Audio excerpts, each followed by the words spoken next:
주님의 특별하신 은혜가 여러분 가운데 함께 하시기를 주님의 이름으로 축복합니다. 아멘. 오늘 말씀의 제목을 기도의 숨을 쉬십시오 이렇게 정했어요. 가끔 제가 아이들과 이렇게 장난치면서 숨 쉬어 이렇게 말할 때가 있어요. 그러면 애들이 뭐라고 그러냐면 아빠는 괜히 이렇게 해서 숨 쉬는 걸 의식하게 만들어요. 그러면 숨이 잘 안 쉬어진다고 그래요. 의식하면 잘 안 쉬어지는데 우리가 기도를 숨이라고 표현하지요. 신앙생활하면서 중요한 요소 중에 빼놓을 수 없는 게 있다면 바로 이 기도가 아닐까 생각합니다. 누구라도 기도 없이 하나님의 뜻을 그리고 내게 주신 사명을 감당하기가 쉽지 않습니다. 그래서 우리 신앙의 선배들은 기도를 호흡에 비유한 거예요. 사람이 숨을 쉬지 않고 몇 분이나 살 수 있을까요? 기도는 바로 그래요. 쉬면 안 되는 게 기도지요.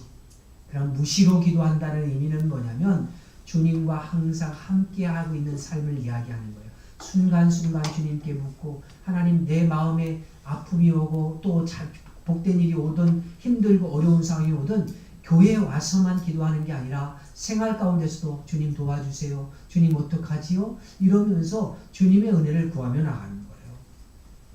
만일 누군가가 기도하지 않으면서 신앙생활 할 수 있다고 하면 그는 살아있는 신앙이 아니라 죽어있는 신앙생활을 하는지도 모릅니다.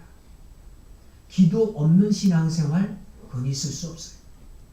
그래서 바라기는 여러분들이 하루에 아침에 눈을 뜨면서 바로 일어나기 전에 잠깐 기도하시든지 일어나서 무릎을 꿇고 기도하시든지 그것이 몇 초건 관계없어요. 하루의 삶을 주님께 의탁하는 기도를 드리시고 또 하루의 삶을 마치는 시간에도 그렇게 잊지 않고 기도하는 습관을 자꾸 길러보십시오. 굳이 새벽을 깨우지 못하시는 분들은 그렇게라도 기도하며 하나님 앞에 맡기고 맺으며 그렇게 하루의 삶을 잘 시작하고 마쳤으면 좋겠습니다. 정말 기도가 중요한데 이 기도를 우리가 어떻게 하면 좋을까? 우리의 대적 사단 마귀는요, 우리가 기도하는 것을 방해하려고 얼마나 애쓰는지 몰라요. 그래서 기도하는 것을 방해하기 위해서 수단과 방법을 가리지 않아요. 정말 기도가 필요한 순간은요, 힘들 때잖아요. 어려움을 겪을 때잖아요. 우리가 소위 말하는 시험 들었을 때잖아요. 그런데 문제는 정작 시험 들었을 때는 기도할 마음이 들지 않는다는 거예요. 하나님 앞에 나와서 통곡하며 울고 그렇게 하나님 앞에 신원하고 탄원하는 그 시간이 필요한데 다윗은요 정말 힘들고 어려울 때 하나님 앞에 통곡하며 자기의 그 억울함을 토로했어요. 그런데 우리는 이게 쉽지 않아요. 그래서 평상시 평안할 때 지금 평안하기 때문에 기도 안 하는 게 아니라 그때 더욱더 기도의 이제 시간들을 우리가 더 많이 가져야 될 줄로 믿습니다. 우리가 사단이 우리의 기도를 방해하는 것이 크게 두 가지가 있는데요. 하나는 그리스도인들로 하여금 기도를 못하게 하는 거예요. 기도하지 않아도 되게 하는 거예요. 기도하지 않는데 아무 일이 일어나지 않아요. 그냥 평안해요. 일이 잘 풀려요. 문제가 없어요. 여러분 가운데 혹시 나 기도 안 하는데 문제가 없는 분들이 있나요? 그게 더 문제예요. 그때 기도하셔야 돼요. 또 하나의 방법은 뭐냐면 기도를 하기는 해요. 그런데 올바른 기도를 하지 못하게 만들어요. 이 두 번째가 사실은 더 교묘한 방법인지도 모릅니다. 기도는요, 기독교에만 있는 게 아니에요. 기도는 이 세상 모든 종교에 다 있어요. 불교도 있고 이슬람도 있고 힌두교 심지어는 무속신앙에게도 기도가 있어요. 그리고 놀랍게도요, 이 모든 종교들 가운데는요, 기도에 대한 간증이 얼마나 풍성한지 몰라요. 예를 들어서 정화수를 떠놓고 100일 정성을 다 드렸더니 아기를 점지받았다는 얘기도 있고요. 사업이 어려워서 절에 가서 이제 절하고 그리고 불공을 드렸더니 사업이 성공했다는 이야기도 있고요. 병을 고친 이야기도 있고 자녀를 위해서 3,000배를 올렸더니 자녀가 공무원 시험에 합격했다는 이야기도 있습니다. 이런 간증들이요 모든 종교에 막 넘쳐나요. 그러면 그들이 드리는 그 기도와 기독교인 성도인 우리가 드리는 기도의 차이점이 뭐가 있을까요? 이 질문이 중요한 이유는 뭐냐면 우리도 하나님과 전혀 상관없는 기도를 드릴 수 있다는 사실을 우리는 기억해야 돼요. 우리가 기도한다고 해서 그 기도가 다 성경적이냐? 그렇지 않을 수 있다는 거지요. 요한복음 17장은 예수님께서 제자들과 함께 아주 소규모의 사람들에게 이제 다락방 강화라고 한 다락방에서 설교를 하시는 말씀이에요. 그 설교를 다 마치시면서 이제 17장으로 넘어오면서는 기도를 하십니다. 이 예수님의 기도가 얼마나 주옥같은지 몰라요. 여러분들이 한번 집에 돌아가셔서 이 17장 전체를 한번 천천히 읽고 묵상하셨으면 좋겠습니다. 17장에 나타난 이 기도는 세 가지로 나타나는데 첫 번째는 1절부터 12절까지 자신의 사명 완수를 위해서 기도하시고요. 그리고 13절부터 19절까지는 제자들의 보호를 위해서 그들이 흔들리지 않도록 위한 기도. 그 다음에 20절부터 26절까지는 모든 신자를 위해서 기도하시는 거예요.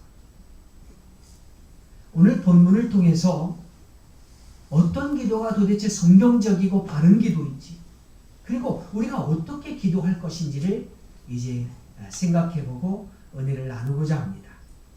먼저 중요한 것은 우리의 기도가 사명 감당을 위한 기도여야 된다는 거예요. 주님이 제일 먼저 기도를 하시는데 하나님 아버지께서 예수님에게 주신 그 사명을 끝까지 완수할 수 있도록 힘을 달라고 기도하고 있어요. 이 1절부터 12절까지 주님께서 자신을 위해서 기도하시는데 이 기도야말로 우리 그리스도인들이 본받아야 할 그런 기도라고 하는 거예요. 4절과 5절에 보면 주님께서 자신을 영화롭게 해달라고 그렇게 기도하지요. 이 부분만 우리가 딱 떼놓고 보면 주님의 기도가 굉장히 이기적인 것처럼 보여요. 그렇지만 이 문맥 전체를 우리가 이해하게 되면 그렇지 않아요.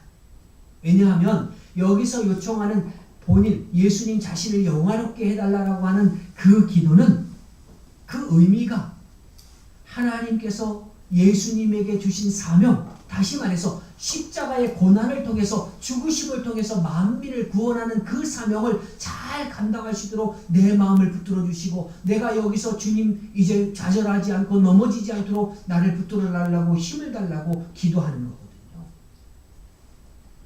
아버지요 때가 이르렀사오니 십자가의 길을 제가 이 사명을 잘 감당하여서 아버지가 주신 사명을 하나도 남김없이 이루게 하여 주옵소서. 십자가와 부활을 통해 만민을 구원케 하여 주옵소서. 참혹한 십자가를 눈앞에 두고 그 고난을 피하기 위해서 하는 기도가 아니에요. 주님, 내가 지금 당하고 있는 이 환난 어떻게 하든 지나가게 해주십시오. 잘 이기게 해주십시오. 그것을 잘 해결받게 하는 게 아니에요. 그냥 그 일을 잘 감당할 수 있도록 힘을 달라는 거예요. 이게 우리의 기도의 본이 되는 겁니다. 믿는 자의 기도의 모습이 예수님 우리가 예수 그리스도를 믿음으로 구원받았고 영생을 선물로 받았잖아요. 그런데 이 영생이라는 것이 도대체 뭔지 우리가 분명하고 구체적으로 잘 알지 못해요. 그런데 오늘 본문에 보니까 이 영생이 뭔지 아주 단언코 이제 명확하게 우리에게 설명을 하는데요. 3절에 보니까 유일하신 하나님과 그리고 그가 보내신 예수 그리스도를 아는 것이 영생이라고 했어요. 그리고 이 아는 것은 영생을 아는 것은 결코 지식적인 게 아니라는 사실을 우리가 알아야 돼요. 영생이란 뭐냐? 그냥 우리가 죽어서 천국 가는 거 그것이 아니에요. 하나님과 함께하는 관계가 바로 하나님께서 우리에게 주신 영생이라고. 하나님과 함께하는 거예요.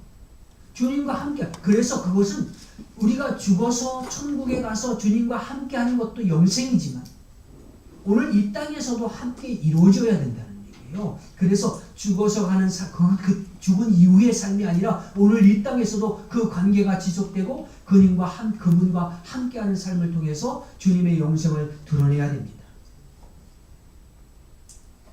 주님은 하나님과의 관계를 누리는 것에 대해서 어떻게 표현하고 있냐면 6절 말씀을 함께 보겠습니다. 6절 화면에 띄워주세요. 같이 읽습니다. 시작. 세상 중에서 내게 주신 사람들에게 내가 아버지의 이름을 나타내었나이다. 그들은 아버지의 것이었는데 내게 주셨으며 그들은 아버지의 말씀을 지키었나이다. 아멘. 하나님의 말씀을 지키는 것, 이거는 곧 하나님과 관계를 맺는 일. 영생이란 뭐냐? 하나님과 친밀한 관계를 맺는 것, 그것 자체가 영생이라는 거예요. 그래서 그 영생은 죽은 다음에 그 문제가 아니라 그것도 물론 중요하지만 오늘 이 땅에서 하나님과 친밀한 관계를 맺고 살아가는 것 자체가 영생을 이미 우리 삶 가운데 받아들이고 사는 거예요. 그래서 영생은 오늘 현재 누려야 되는 거예요. 영생이란 친밀한 것을 이제 관계를 맺는 거라고 했어요. 그런데 그 하나님과 친밀한 관계를 어떻게 맺어요? 하나님이 우리에게 주신 말씀을 지키고 순종함으로 친밀함을 맺어가는 거예요. 우리 모두는요, 은혜로 영생을 얻었어요. 어떤 행위로 영생 구원을 얻은 게 아닙니다. 이제 이 영생을 이 땅에서도 살아있는 동안에도 누려야 되는 거예요. 직업이나 건강이나 재물이나 성공, 이런 것들은 사실 꼭 필요한 것들이지만 수단에 불과해요. 결코 우리 신앙의 목적이 될 수 없는 겁니다. 교회가 양적으로 성장하고 부흥하고 그리고 건축하는 것, 이거는 목적이 되면 안 되는 거예요. 수단이 돼야지. 영생을 얻게 하고 그리고 그 영생을 얻은 것을 놓치지 않기 위해서 성도들이 믿음 생활 잘하고 말씀으로 훈련받기 위해서 필요한 것들이지, 그것들이 우리의 목적이 되어버리면, 교회의 목적이 되어버리면 교회가 타락하게 되는 거예요. 우리의 목적은 하나님이신 예수님을 믿으며 그분이 우리에게 주신 말씀을 지켜 순종하는 거예요. 다른 모든 것은 그냥 수단에 불과하다는 거예요. 사실 어떻게 보면요, 안 믿는 사람들은요, 우리보다 더 열심히 기도하는지도 몰라요. 그런데 그들의 목적은 뭐예요? 건강, 재물, 성공이겠지. 그래서 우리에게조차도, 그리스도인에게조차도 그것이 꼭 필요한 것이긴 하지만, 그래서 기도하지 말라는 얘기는 아니에요. 그것을 위해서 간구하고 기도하지만 그것이 우리 신앙의 목적이 되어버리면 안 돼요. 그걸 위해서 교회 나오고 그걸 위해서 예수 믿고, 그것은 아니라는 거예요. 그걸 목적으로 삼는 순간 내 기도는 하나님과 전혀 상관없는 기도가 될 수 있다는 거죠. 그러면 어떻게 해야 될까요? 참 난감하지요. 모든 기도를 우리가, 이 방법은 모든 기도를 하나님의 영광을 위해서 해야 돼요. 이 기도가 응답받음으로 하나님의 영광을 드러내게 하여 주옵소서. 내가 건강을 회복함으로 다른 믿지 않는 우리 가족들이 하나님 살아계심을 알게 하여 주옵소서. 기도의 방법을 좀 바꿔보세요. 단순하게 나 좀 살려주세요, 내게 건강 주세요가 아니라 내가 건강을 온전히 회복함으로 믿지 않는 내 가족들이, 주변의 사람들이 하나님께 영광을 돌리고, 내 사업이 새롭게 세워짐으로 믿지 않는 사람들 앞에 이제 본이 되고 이제 하나님이 살아계심과 하나님이 축복하심을 보게 하여 주옵소서. 기도. 우리가 여러분 기도할 때 그냥 쭉 다 기도하세요. 그리고 마지막에 하나님 아버지, 내가 드린 이 기도가 하나님께 영광이 되지 않는다면 들어주지 마십시오. 제 기도를 변화시켜 주십시오. 제 모든 기도의 내용이 하나님의 영광을 위한 기도가 되게 하옵소서. 마지막에 이렇게 기도하십니다. 믿음의 선배들은요, 이렇게 기도했어요. 여러분들도 하나님이 받으시는, 하나님이 원하시는 기도를 할 수 있길 바랍니다. 우리의 삶에서 예수 그리스도가 나타나야 돼.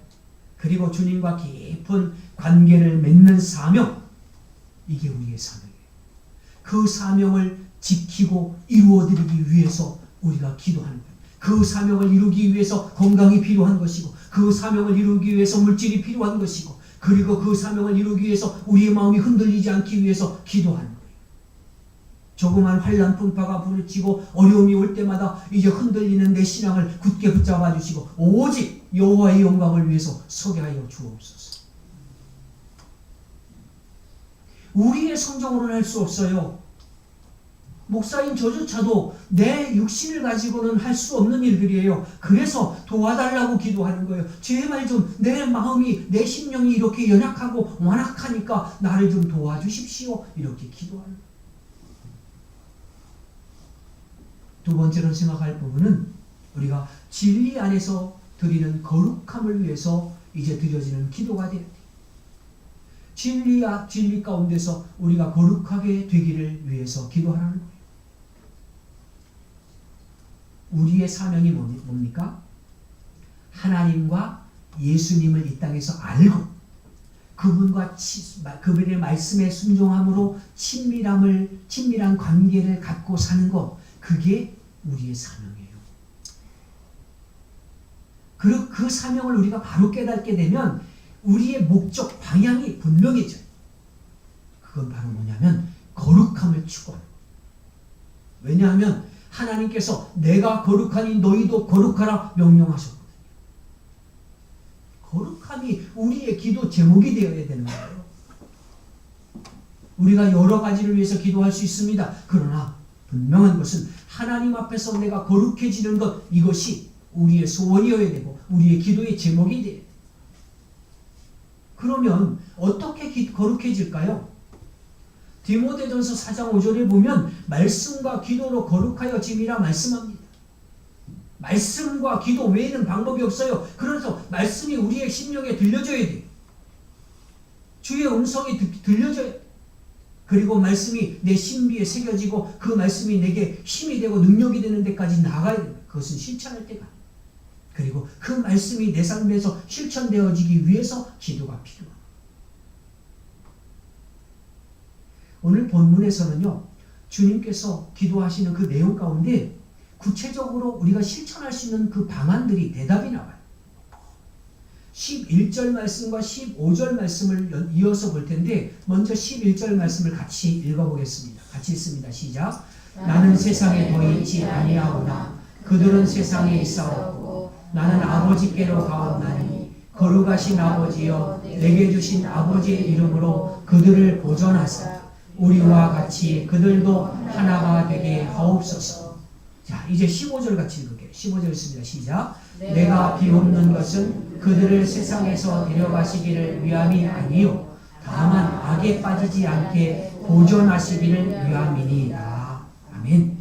자, 주님께서 지금 믿는 성도 제자들에게 하신 말씀이에요. 저와 여러분에게 지금 주신 말씀인데 두 가지를 말씀하세요.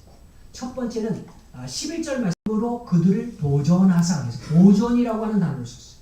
그리고 두 번째 방법은 뭐냐면 마지막 부분에 하나 되게 하옵소서라고. 보존과 하나됨. 이게 주님께서 우리가 거룩하게 살도록 하는 방안이었던 거예요. 왜 이 보존이라고 하는 단어를 썼을까요? 이게 우리가 갖고 있는 일반적인 오해를 하나 풀어주기 위해서 지금 주신 말씀이거든요.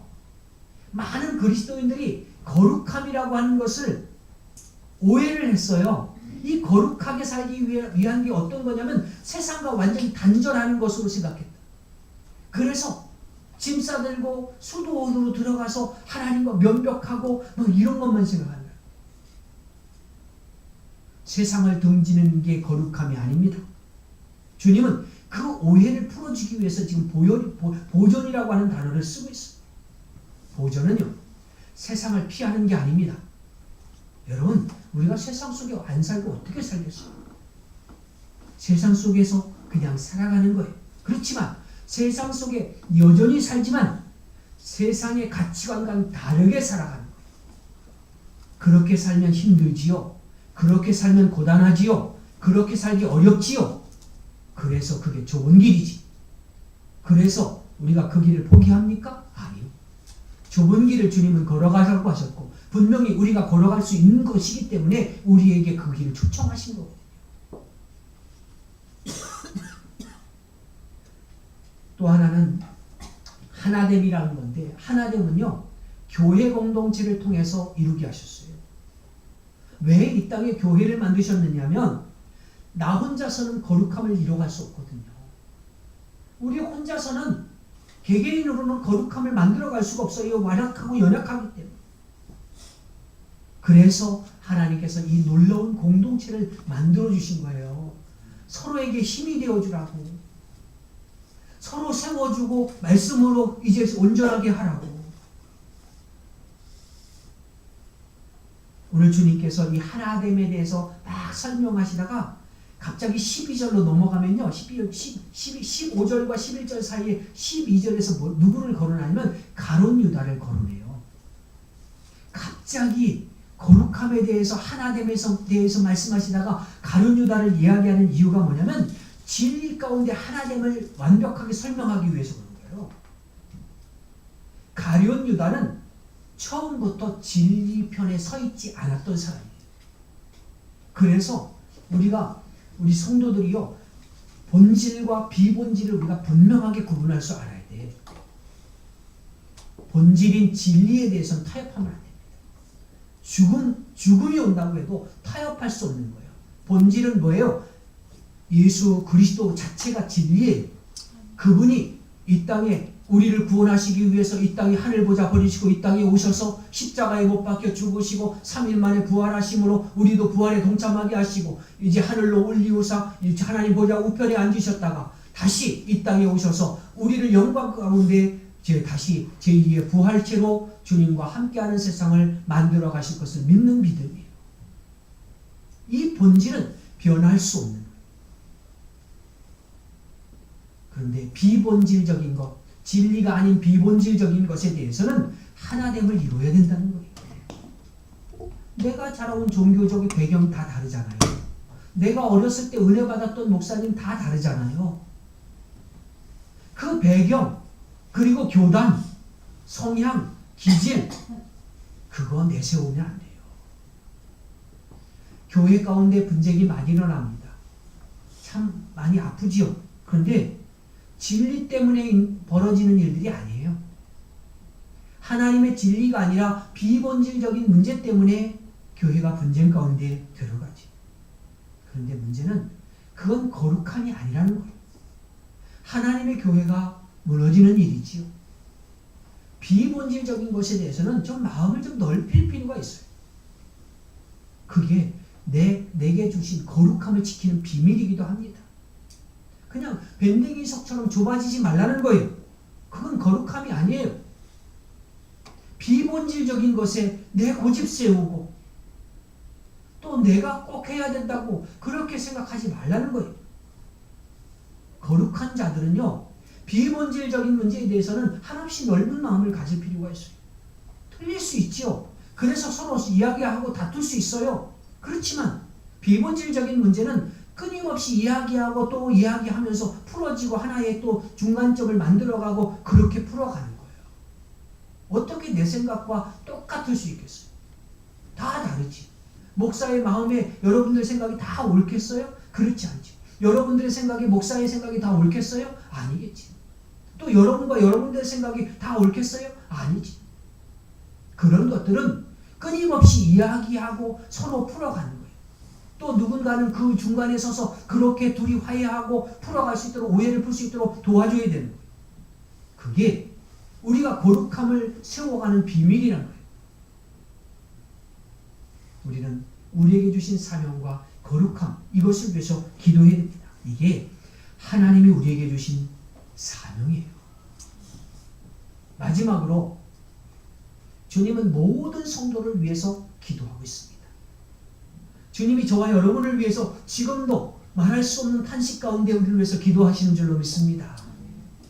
본문을 보니까 세 가지를 두고 기도하셨어요. 첫 번째는 뭐냐면 하나됨을 위해서 기도해요. 하나되게 하달라는 21절로 넘어가서 한번 읽어볼게요. 21절 화면에도 띄워져 있고요. 성경을 보셔도 됩니다. 같이 읽습니다. 시작. 아버지여, 아버지께서 내 안에 내가 아버지 안에 있는 것 같이 그들도 다 하나가 되어 우리 안에 있게 하사 세상으로 아버지께서 나를 보내신 것을 믿게 하옵소서. 아멘. 하나 되게 해달라고 지금 기도하고 있는 거예요, 이 내용은. 그런데 이 하나됨이 도대체 어떤 하나됨일까? 저나 여러분들이나 이 하나됨에 대한 이 사전적인 의미는 다 알고 있어요. 그런데 문제는 우리가 성경을 읽으면서 내가 이미 아는 단어가 하나님의 의도를 방해하는 경우가 오히려 있다는 거죠. 많은 사람이 이 하나됨을 오해했어요. 선거 때가 되면 우리가 하나 되게 하죠. 이쪽 편 저쪽 편 나눠지긴 하지만 막 온갖 부류들이 자기가 지지하는 당별로 이제 모아져요. 후보의 자질이 중요하지 않더라고요. 말로는 냉철하게 봐야 된다고 그렇게 말하는데 이미 마음속엔 누구찌겠지 뭐 사람은 보지 않아요. 그러다 보니까 개표를 해보고 나면 참 결과가 참혹할 때가 많죠. 우리가 살면서 나한테 조금의 해를 끼치면, 손해를 끼치게 되면, 그리고 내 자존심을 좀 상하게 하면 그 관계는 남보다 못해져요. 심지어 형제끼리도 마찬가지예요. 형제끼리도 형제가 내 이익을 막 침해하고 막 또 내 자존심을 상하게만 한 일이 벌어지면 남보다 못해. 가장 강한 것이 가족이라고요? 천만에요. 형제끼리도요 등 돌리고 사는 경우가 얼마나 많은지 아십니까? 이런 하나됨은요 진정한 의미에서 하나됨이라고 말할 수 없는 거예요. 그러면 주님이 지금 말씀하는 하나됨은 도대체 어떤 의미입니까? 이 하나됨에 대해서 21절에서 말씀해주고 있는데 21절 화면에 다시 한번 띄워주고요. 여기 이 21절에서 중요한 단어는 가치라고 하는 단어예요. 가치. 주님이 우리의 하나됨을 위해서 지금 기도하시는데 아버지께서 내 안에 내가 아버지에 있는 것 같이 그런 같은 하나님이에요. 우리가 삼위일체 하나님이 하나 된 것처럼 그 하나님과 하나 되게 해달라고 지금 기도하는 거예요. 우리가 어떻게 하나님과 하나 될 수 있겠어요? 사실 불가능한 일이잖아요. 주님께서는 왜 굳이 이 불가능한 일을 두고 기도하셨을까요? 그 의도를 우리가 분명히 알아야 되는데 주님이 말씀하시는 이 하나됨은 존재 자체, 다시 말해서 신분의 변화에 따른 하나됨을 말하는 거예요. 아버지가 주님 안에 계십니다. 주님이 또한 아버지 하나님 안에 계셨어요. 그리고 그 주님이 저와 여러분 안에 있어요. 다시 말하면 그렇게 되면 당연히 아버지 하나님도 우리 안에 계시는 거예요. 성령 하나님이 우리 안에 지금 계시잖아요. 그러면 그 성령 하나님 안에 우리 안에 계신 성령이 우리 안에 계심으로 우리도 그분들과 함께 거하게 돼요. 이걸 가르쳐서 연합이다 그렇게 표현해요. 자, 쉽게 설명. 내가 거룩해져서 구원받았을까요? 아니죠. 제가 옷을 이렇게 잘 차려입고 강단에 서서 교회에 나와서 이렇게 설교를 하고 있습니다만은 제 안에도 제가 감당할 수 없는 얼마나 강렬한 죄성이 있는지 몰라요. 이런 죄성을 담당하시고 돌아가신 분은 내가 아니고 주님이시라. 죽음을 이기시고 부활하신 분도 내가 아니고 주님이십니다. 우리가 착각하는 게 너무 많아요. 그런데 내가 지금 한 게 아무것도 없는데 내가 영원한 생명을 얻고 구원받는 일에 있어서 내가 아무것도 한 일이 없는데 내가 어떻게 죄사함을 받고 구원받았다고 할 수 있습니까? 그 이유가 바로 연합 때문이라는 거예요. 성경은 죄의 삭은 뭐라고 그래요? 사망이라고 해요. 사망. 그런데 내가 과거에 죽은 적이 있나요? 아니잖아요. 내 죄로 말미암아 내 죄로 말미암아 내가 십자가에서 죽어야 하는데 내가 죽은 적이 없어요. 그런데 하나님은 뭐라고 말씀하시냐면 내 죄가 이미 다 사해졌다 이렇게 말씀하세요. 나는 죽은 적이 없어요. 그런데 왜 죽었다고 말씀하실까? 나는 부활한 적도 없고 부활의 권능도 없어요. 그런데 왜 내가 부활에 동참한다고 말씀하실까요? 그 이유가 연합 때문이라는 거예요. 내가 직접 죽거나 내가 직접 부활하지 지금 않았지만 이 모든 일을 주께서 하셨어요. 주님이 십자가 위에서 죽으셨고 주님이 모든 죽음의 권세를 이기시고 부활하셨습니다.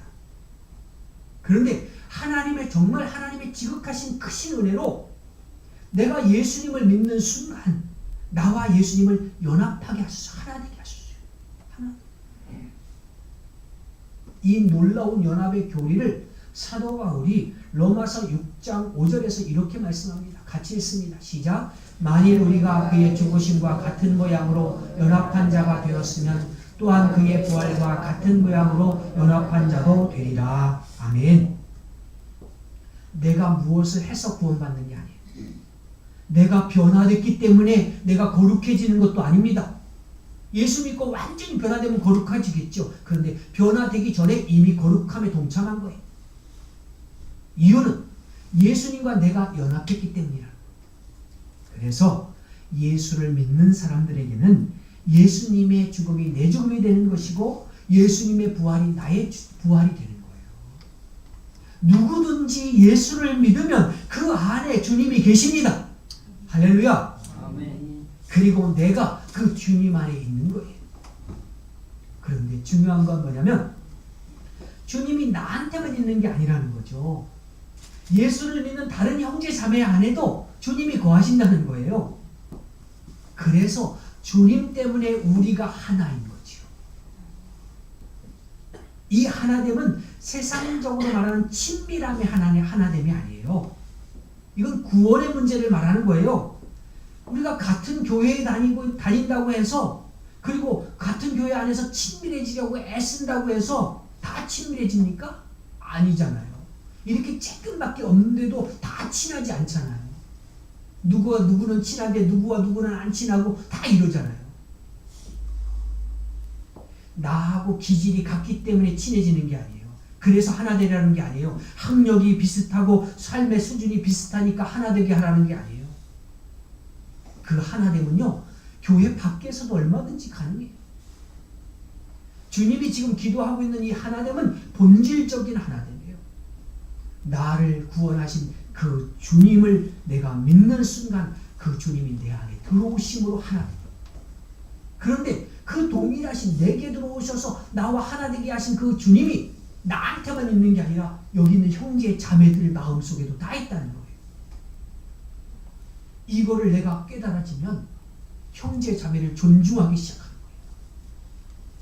그냥 사랑할 수 있는 마음이 품어지기 시작하는 거예요. 피부색, 가난 이런 건 중요하지 않아요. 전라도면 어떻고 경상도면 어때요? 그런 것들은 중요해지지 않는 거예요. 이 하나됨을 말하는. 다음으로 우리를 위해서 기도하시는 두 번째는 뭐냐면 우리가 영광을 보게 해달라고 기도하십니다. 그 영광이 뭘까요? 이 영광은요, 십자가를 통해서 만민을 구속하신 이후에 주님께서 만유의 주가 되시는 영광을 말해요. 주님이 어떻게 십자가를 지셨냐면 우리와 성정이 똑같은 분이에요. 아파하시고 고통스러워하시는 분이에요. 그런데 그 참혹한 십자가를 이기실 수 있었던 이유는 뭐냐면 십자가 너머에 있는 부활의 영광을 보셨기 때문에 이길 수 있는 거예요. 구원받은 모든 백성들이 그 부활의 영광에 참여하여서 이제 함께 천국에서 영화로운 잔치에 참여하는 그 영광을 보셨기 때문이라. 그런데 주님께서 그 영광을, 주님이 보셨던 그 영광을 제자들도 성도들도 보게 해달라고 지금 기도하는 거예요. 성도가 고난 앞에 설 때가 얼마나 많습니까? 사람한테 상처받고 또 이제 삶의 고단함 때문에 상처받고 육신의 질병 때문에 고통받지. 그 고난 앞에서, 그 현실 앞에서 믿음이 무너지지 않고 영광을 바라보며 나아갈 수 있게 해달라고 지금 기도하고 있는 거예요. 우리는 이 땅에 사는 동안 그 영광을 바라봐야 돼요. 우리의 끝은, 우리의 시선의 끝은 이 세상이 되면 안 됩니다. 그러면 절망일 수밖에 없어요. 실망하고 낙심할 수밖에 없어요. 예수 믿었더니 부자 되고 예수 믿었더니 병안 걸리고 이게 아니라는 거예요. 목사도 병 걸리잖아요. 굉장히 성스럽고 거룩한 자들도 병에 걸리잖아요. 그것만 바란다면, 그것이 목적이 된다면 우리는 믿음에 대해서 아직 모르는 거예요. 예수님은 우리를 위해서 기도하셨습니다. 아버지, 내게 주신 영광을 저들도 보게 하옵소서. 장차 우리 앞에 펼쳐질 놀라운 부활의 영광을 바라보시길 바랍니다. 마지막으로 우리가 사랑을 알게 해달라고 기도하셨어요. 이 사랑은 삼위일체 하나님께서 하시는 사랑을 말하는 거예요. 아버지 하나님과 아들 성자 예수님이 사랑하시고 또 성령 하나님이 삼위일체가 서로 사랑하는 거예요. 아버지가 아들을 이 땅에 보내심으로 세상을 사랑하신 그 사랑도 함께 포함되어 있습니다. 하나님의 형상으로 창조된 우리예요. 우리는요, 하나님의 사랑이 우리 가슴속에, 우리의 삶 가운데 채워지지 않으면 공허함 때문에 살 수가 없는 사람들이에요. 그래서 그 하나님의 사랑이 채워지지 않는 사람은 그 공허함을 채우기 위해서 물질에 막 집착하게 되고 사람에 집착하게 되고 그 무엇인가 막 다른 것에 집착하면서 사람이 이제 그것을 통해서 위로를 받으려고 하는 거예요. 진정한 만족은요, 하나님의 사랑이 내 안에 채워질 때 만족이 와요. 그러면 예수 안 믿는 사람은 어떻게 그 사랑을 알까요? 바로 저와 여러분들을 통해서 아는 거예요. 믿지 않는 사람들에게 우리가 받은 하나님의 사랑, 그 감격과 기쁨을 삶으로 보여주는 거예요. 중요한 건 기도할 때 그 십자가의 사랑이 내 가슴 속에 느껴지기 시작합니다. 그래서 그 십자가의 사랑이 막 생각만 해도 내 눈에서 눈물이 흘려지는, 그 사랑이 내 마음을 채우고 그 채워진 사랑은 자연스럽게 세상으로 흘러가는 겁니다. 예수님은 지금 우리가 이 사랑을 날마다 깨닫고 전하게 해달라고 기도하고 계신 거예요. 지금도 주님께서 보좌 우편에 앉으셔서 여러분들 한 사람 한 사람의 이름을 불러가며 기도하고 계십니다.